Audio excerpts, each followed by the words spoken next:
Franklin Graham. Now, apparently he thinks that Russia is our friend, that we should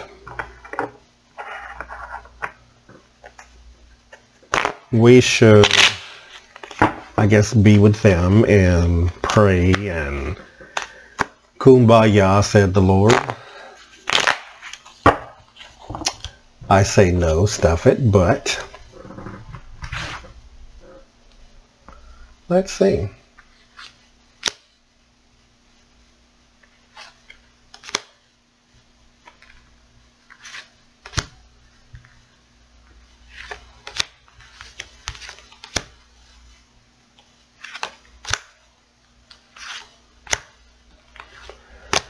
Now, I just watched an interview he did with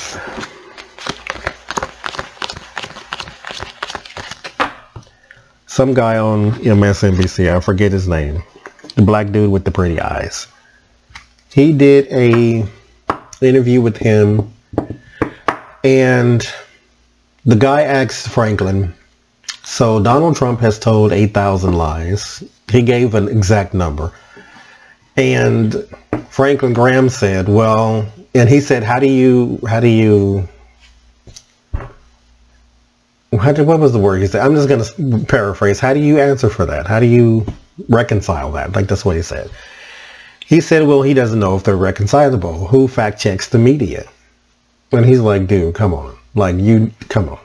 He said, he's saying he doesn't know Trump lies. How do you know the media doesn't lie? Let's look at him. There's the sun. So there's some, now mind you, I will say this is good for him.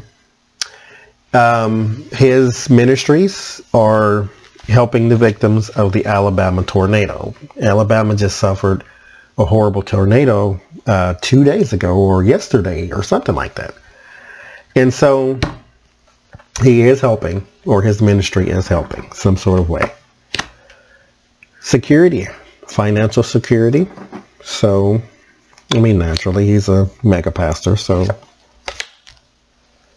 Queen of Wands.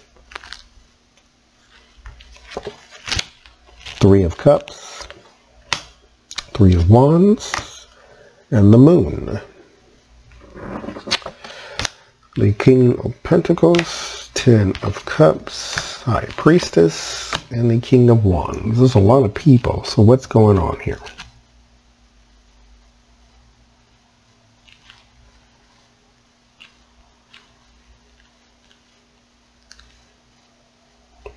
This is why you have to ask specific questions. This is a general reading. That's what happened here. Because I got his church.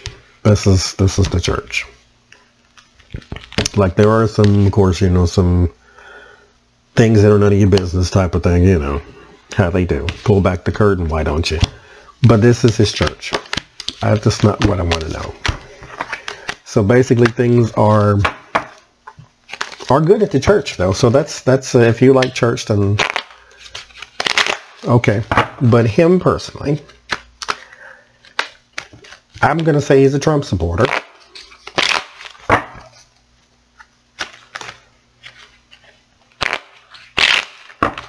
So if he can be an evangelical, or however you say that word, evangelical, and still support Trump after all of this time, something's wrong. Something's wrong. So, Franklin Graham, are you corrupt? Because something's wrong. There's no way you can say, now you can be a person who is religious and say, I'm not going to judge Trump because that's not your job. Fine. I'm with that. Don't judge nobody else either, but I'm with that. But to go on TV and say, who fact checks the media? Come on, dude.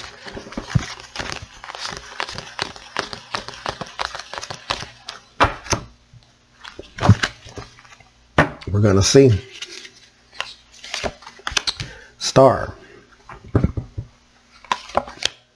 Nine of Wands, Wheel of Fortune.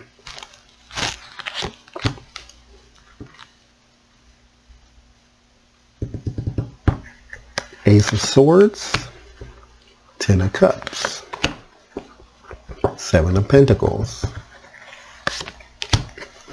Ace of Pentacles, Ace of Wands, the Magician, the Knight of Wands. I don't think you care either way about Donald Trump. You just more so care about maintaining the image. Most pastors are Republican because Democrats like too much social liberalism, you know, women wearing pants, gay people getting married, transgenders in your bathroom. Like they're not really with all that. So you just care about the image.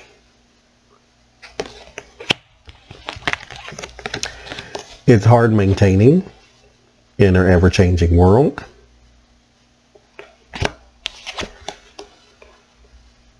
Because it does indeed change. That's the Wheel of Fortune. You cannot stop it. It turns anyway. This is clarity. So you know what you're doing. You have your plan. You have your plan of action. That is this as well. You have your beginnings, you have your endings, you have your alpha, your omega. So you know what you're doing.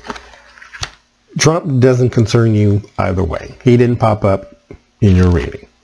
What you're concerned with is keeping the church alive, maintaining the image. You have the skills to do it. That's what the Magician says. New job, new house, new money, new starts, traveling, like Trump, whatever with Trump. I mean, this is your fear. Your fear is running out of money. So you don't really care for or about Trump personally. It's about maintaining the image. So when you go on TV, that is why you have to back him up, basically, because you have to cast the illusion.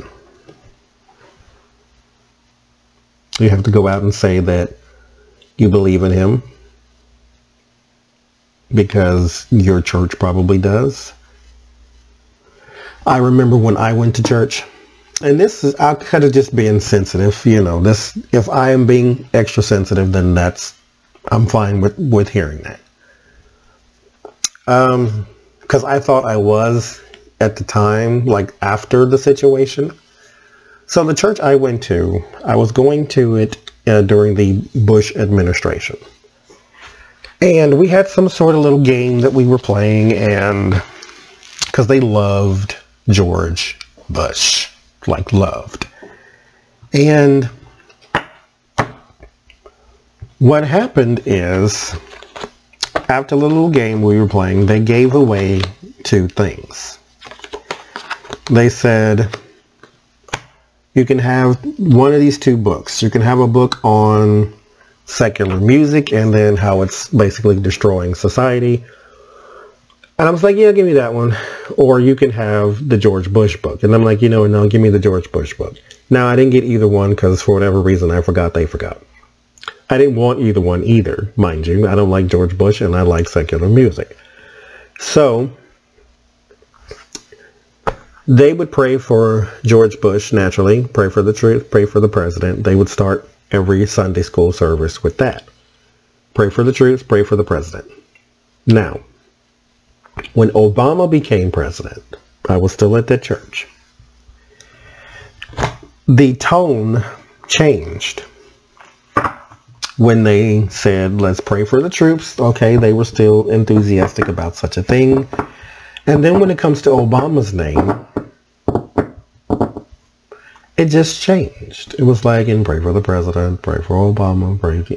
I'm like, wait a minute now. Where's all this? First of all, Mr. Church, he's still a human, so pray for him with the same enthusiasm as you did the other human. Now, they weren't racist. I will say that, just in their defense, in their slight defense. They were not racist, even though the pastor went to a Tea Party rally, but they weren't racist. Because they treated me very well. They treated, as far as kindness goes. This was the same church that, anyway, we won't go down that road. That was the end of the reading over. So, the image of the church is why they behave that way. Why they go out and they support Trump even though he's a demigod. He's just disgusting. So, they got to maintain that image. That's all.